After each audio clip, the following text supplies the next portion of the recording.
What do you think makes a meaningful career? What is the difference? Why you prefer coaching over mentoring? How do we distinguish ourselves from the pack? If you're not at the table, you're on the menu. You know? And oftentimes our hands have to get dirty.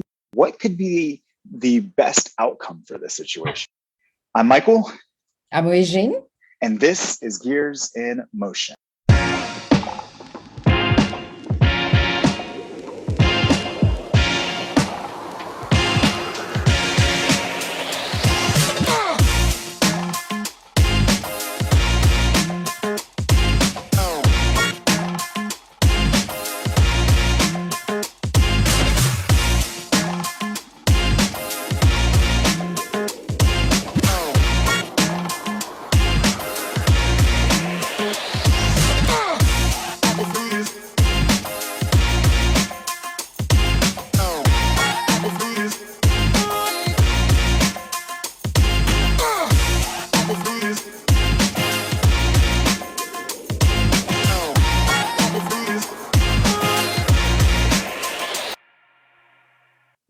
So, James, you mentioned you were four. There were four students at the beginning of the program. Last year, would you mind telling us at the 8th year, just before 9, how many? What was the cohort like? How many and where, did you place them? You couldn't place them, I don't know, at MDOT, but I would like to hear about the number you achieved. Okay. Mm-hmm. Awesome. I'm going to quickly throw this in too about net weaving. The weaving is like a root system. Mm-hmm. So with this program, we have the benefit of excellent partnerships. Okay. We realize that as in the public sector, we can't do all the work. So we need strong partners, that are highly committed to getting things done. Mm-hmm. So last year, we were able to achieve 59 interns. Okay, we had actually more scheduled to come, but due to, folks at the last minute will say, oh, I can't make it or what have you. But 59 in a COVID year, we were still able to achieve growth. So 59 students, these students were placed in 12 different private firms throughout the state of Michigan. The great thing that's going on here is that once people believe in the leadership, especially this industry, the private sector says, hey, if you're leading, I'm following. So these companies were committed. So that 59, right now, I'm closing out on more than 70, right? We were able to grow from 59 to 70 for year 9. Okay, I don't know what will transpire between now and May 14th, but yeah, it's really a great look to be able to know that not only at MDOT putting a fleece out there to say, hey, this is how we want to change our industry. This is how we want to commit to development. Our focus is on vision, awareness, engagement, retention. We want to absorb that as a community of leaders in the industry, but the number is 59 and we're headed 70 plus. I'll just hold it at 70 plus because I know that things can happen, but I'm expecting, fingers crossed, commitment and faith that we will have that 70 number. Wow. Opportunity. Okay. I think opportunity is a big part of that. And I think opportunity makes the difference. Can you tell us, James, about, do you recall one of those defining opportunities that you received? I can only believe that to some extent you're talking about this as a result of some of the opportunities that you've received and that you have that have been defining for you. Can you talk about or recall an opportunity that made a difference for you and how that person or persons helped shape where you're at today?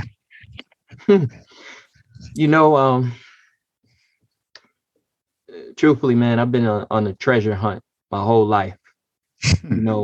my mom, just going to be a little vulnerable here. You know, my mom, she dealt with a mental illness. I grew up in a single parent home.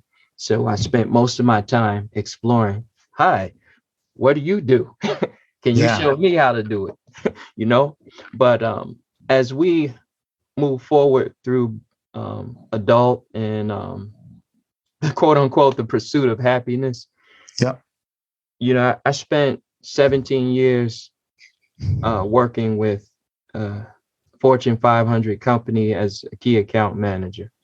Okay. When the economy took a shift, and I think it was 2008, they did a headcount reduction.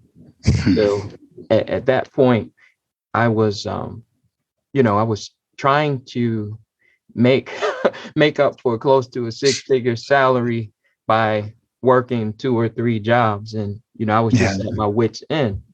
And every time I got in my vehicle, I kept hearing this song. It says, I give myself away. I don't know if I know that song. Yeah. But just so you know, my father is a teacher. 2 of my sisters are teachers.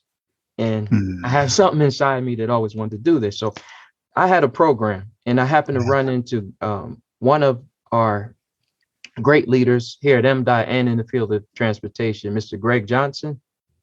Yes. And I invited him to come speak. I had a program. It was called DREAM, Developing Resources and Education Through Adolescent Mentoring.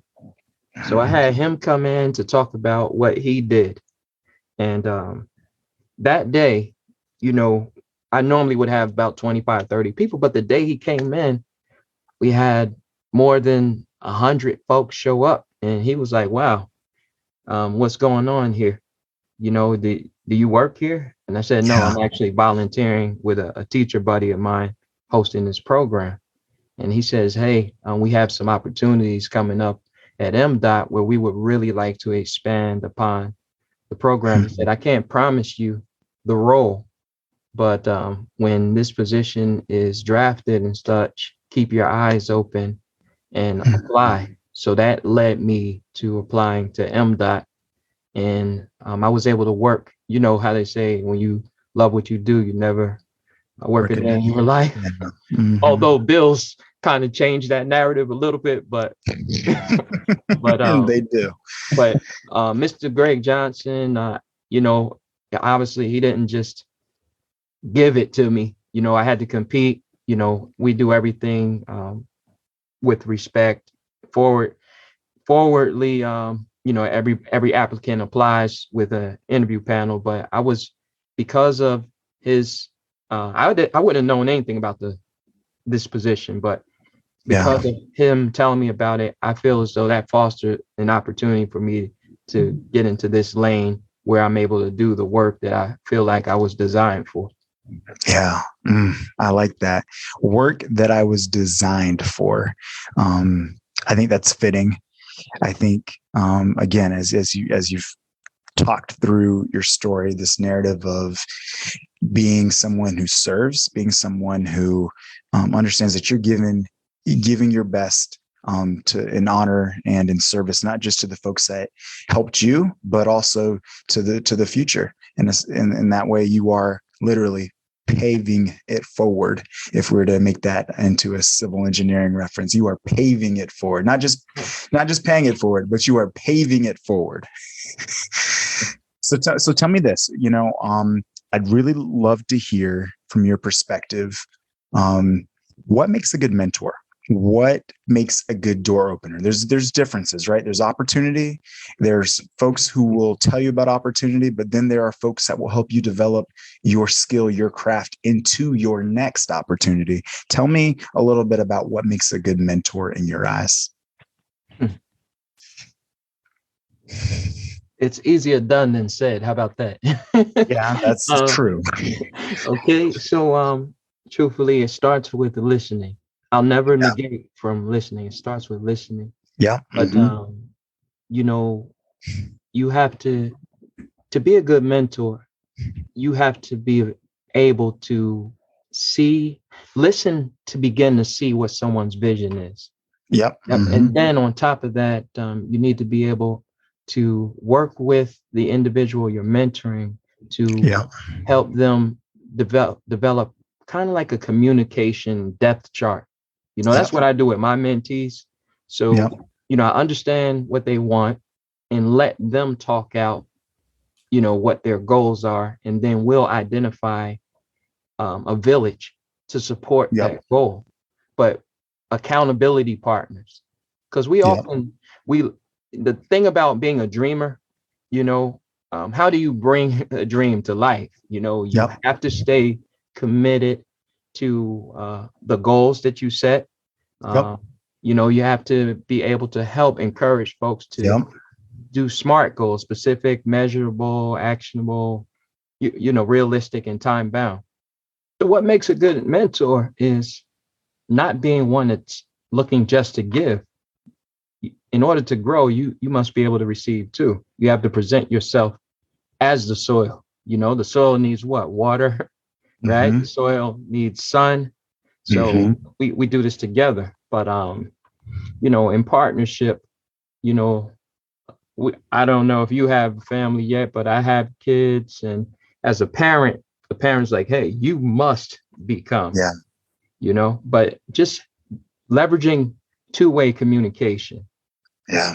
Leveraging sharing of failures as well as successes. Because what makes one trust you is your ability to be vulnerable, to say, hey, you know what? Before I actually found out what I was good at, I tried each of these things. And how I know I was really good at it, because it came easy to me. So just fostering a open relationship, but keeping your mind and your heart open to learn as much as you're open to give and guide. For sure. Yeah, no. And I think what you said, even as you said earlier, like listening is the foundation of being able to understand what someone might need, being able to understand what your value is, what you bring to the table, and then being able to say, hey, this is what I can give. This is how I can help. This is how I can develop. And I think that's key, because so many people see the prize, but they don't see the pressure that it takes to get there. They don't see the journey and what's required. Changing the key just a little bit, because I think, a lot of people love the theory behind mentors. They love the idea of, oh yeah, I need a mentor for this, or so-and-so is a mentor for me for that.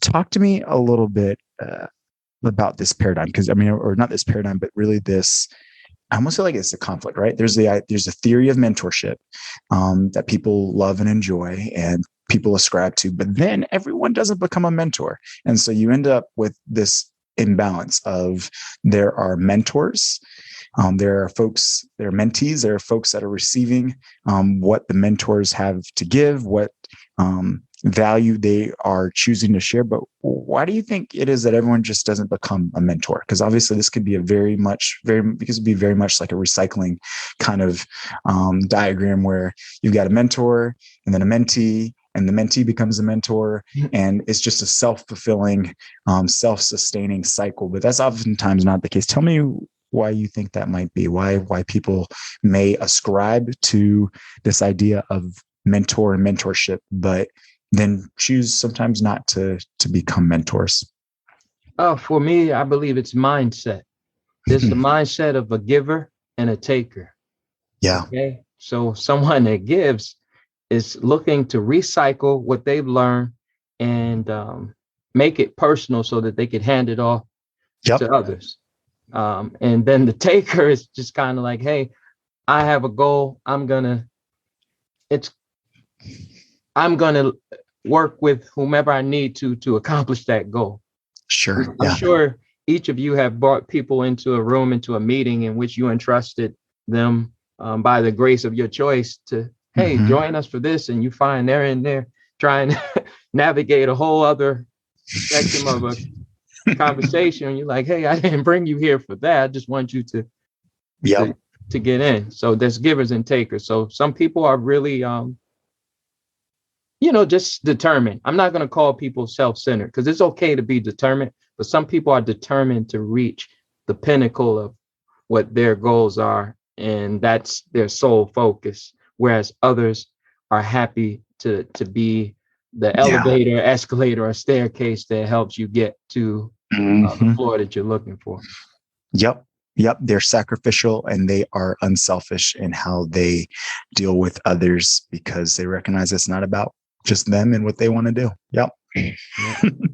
I often just tell the group of people I'm dealing with, don't take it personal, make it personal. You know what I mean? So if you take things personal, you're going to become unrest. But if you make it personal and there's passion with it, you'll do whatever you need to help others around you accomplish their goals as well. Thank you, Michael and James. You know, this last question and the last answer, James deserves, right, a session in itself. So we will reserve that for next time. We'll be back for that because I really like that discussion about what it takes to be a mentor. I also like the fact about the service part. And also I'd like to discuss a little bit also at some point the difference between someone who is so self-centered that they only look at themselves and someone who provides. And I also really want to discuss what happened as a result of that to the individual itself, you know, himself or herself, and to the people who are looking up at them. So we will talk about that another time.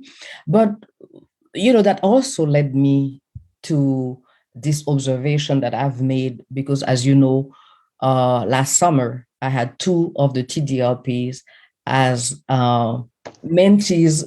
I don't know if it's mentee is the right term, because we had come to connection captain, people that they could really look to for any type of